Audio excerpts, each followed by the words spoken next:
Let's answer the question every Digi-kid turned adult is asking, is Digimon Story Time Stranger the true heir to Cyber Sleuth, or a pretty grind wheel with a nostalgia filter?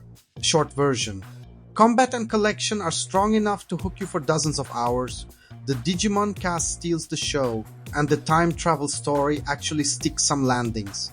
But the second half dungeon recycling and a whiff of deluxe edition nickel and diming keep it from a clean coronation.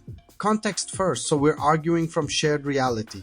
Developed by Media.Vision, published by Bandai Namco, launched October 3rd, 2025 on PS5, Xbox Series XS, and PC.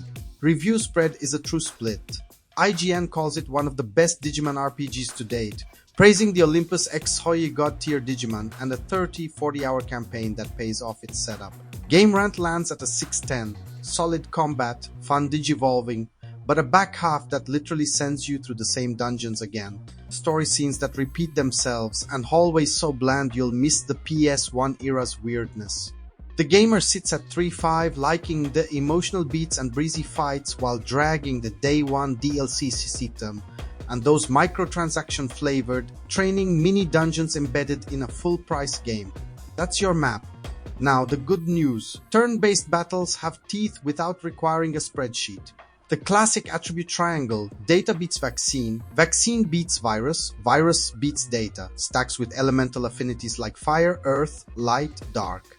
Multipliers snowball fast if you line things up. Landing a type advantage into an elemental weakness can delete bosses when you plan well.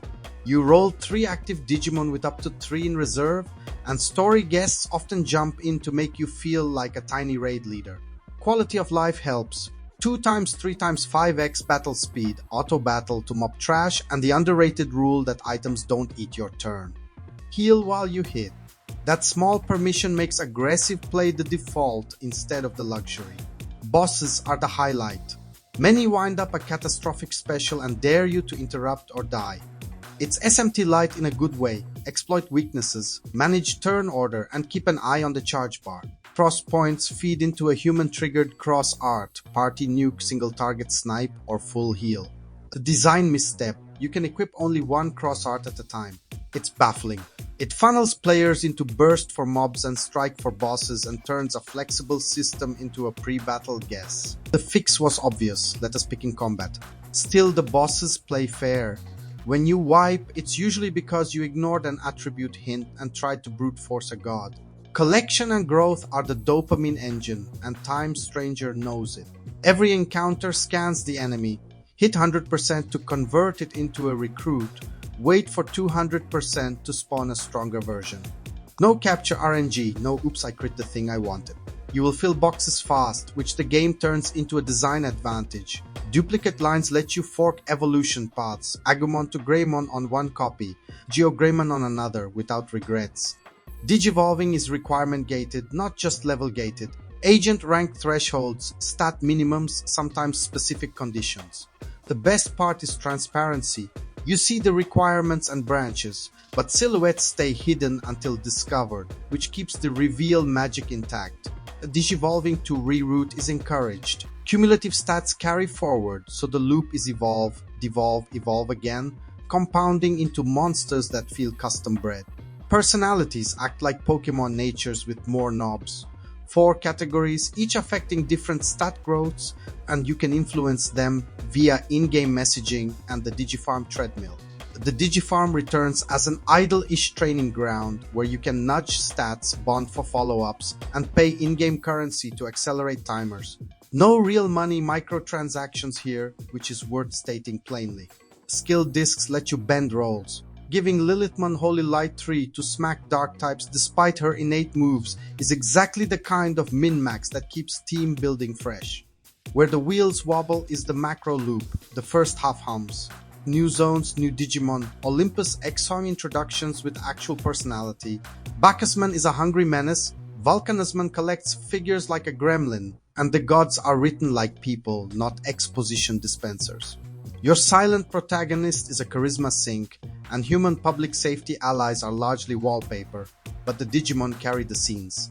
Then the story leans into its time travel gimmick by sending you back through multiple dungeons again. Stronger enemies, yes. Stronger design, no. Game Rant's been there. Done that read is fair. Pacing face plants when you clear a place and immediately get told to run it back. If repetitive environments are your kryptonite, this will break you. Side content is also a mixed bag. There are outer dungeons that spike nicely for endgame testing, but many side quests are fetchy with busy work steps, and we notice there's a quest available, hand-holding that undercuts discovery. Rewards matter. Anomaly points from side content fuel your agent skill trees. Unlock more cross arts and relax digivolve requirements, so you engage even when the writing yawns. The collectible card minigame looks slick but plays shallow. It's cosplay Yu-Gi-Oh! Fun art, low stakes. Let's address the money elephant.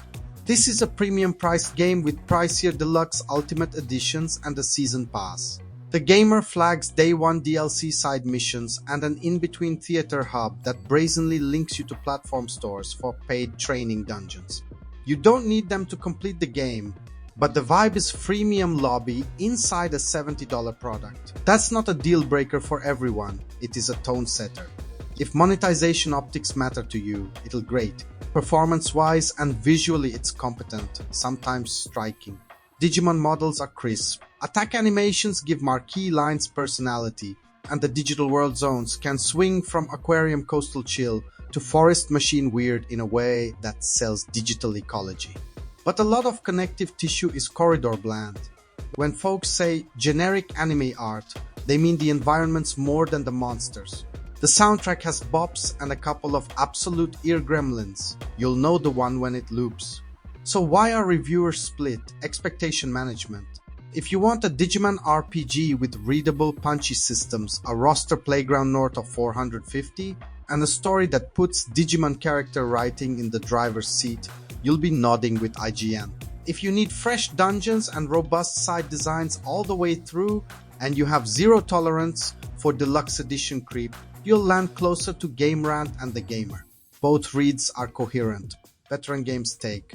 Time Stranger is a very good Digimon RPG trapped inside a merely okay JRPG campaign. The minute-to-minute is satisfying, team crafting, weakness puzzles, boss interrupts, evolution tinkering. The hour-to-hour stumbles, repeat dungeons, thin side quests, cross-art weirdness and monetization vibes keep it from greatness. For fans of Cyber Sleuth style structure, it's a buy at full or a no-brainer at a discount depending on your dungeon tolerance. If this kind of no BS deep dive is your thing, hitch a ride with Veteran Game and hit subscribe when patches tweak cross arts or a content drop adds fresh zones. We'll reassess the meta. If you're nodding or fuming, toss a like so this take survives the algorithm. Quick spoiler in 3, 1. The Olympus XII arc pays off with character turns that reframe earlier gods as memes beats. The humans never catch up, but the Digimon do the emotional lifting and it works. Back to spoiler safe. Final prompt for the comments. Would you accept a shorter, tighter campaign with unique dungeons over a longer run that repeats layouts for time travel lore? Or does the collector brain demand length even if it's recycled?